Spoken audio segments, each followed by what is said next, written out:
Date দিছে, এখন শূন্য স্থান পূরণ হয়েছে, চেহারা পরিবর্তন হয়েছে, কিন্তু ওই হুমকি দামকি শ্রমিকদেরকে এখনো দিয়ে যাচ্ছে। অতএব বৈষম্য বিরোধী আন্দোলন আমরা করবো না, আমরা শ্রমিকরা বৈষম্য প্রতিরোধের আন্দোলন করে তুলবো। চেষ্টা করি সমন্বয়করা তো মাত্র লেখাপড়া শেষ করতেছে বা অনেকেই চলমান আছে, এখনো পড়ালেখা শেষ করে নাই, তারা রাজনীতির আহামরি কিছু না হয়ে যায় নাই। তারা যদি মনে করে তারা মির্জা ফখরুল ইসলাম আলমগীর হয়ে গেছে, তারা যদি মনে করে ওবায়দুল কাদের হয়ে গেছে, তাহলে আমাদের এই শ্রমিকরা, এই ছাত্র জনতারা আবার তাদেরকে প্রতিহিত করবে।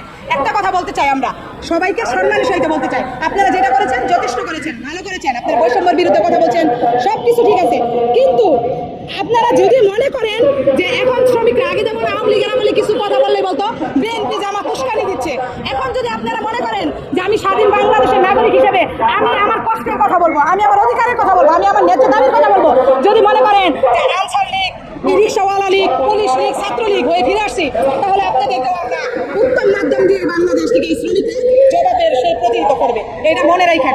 কারণ শ্রমিকের টাকায় দেশ চলতেছে, শ্রমিক ব্যাড ট্যাক্সের টাকা দেয়।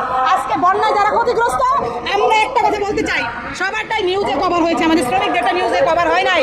40 লক্ষ গার্মেন্টস শ্রমিকরা, এখান থেকে প্রত্যেকটা শ্রমিকের 1 ঘন্টা করে ওভার টাইমের টাকা কাটা হয়েছে।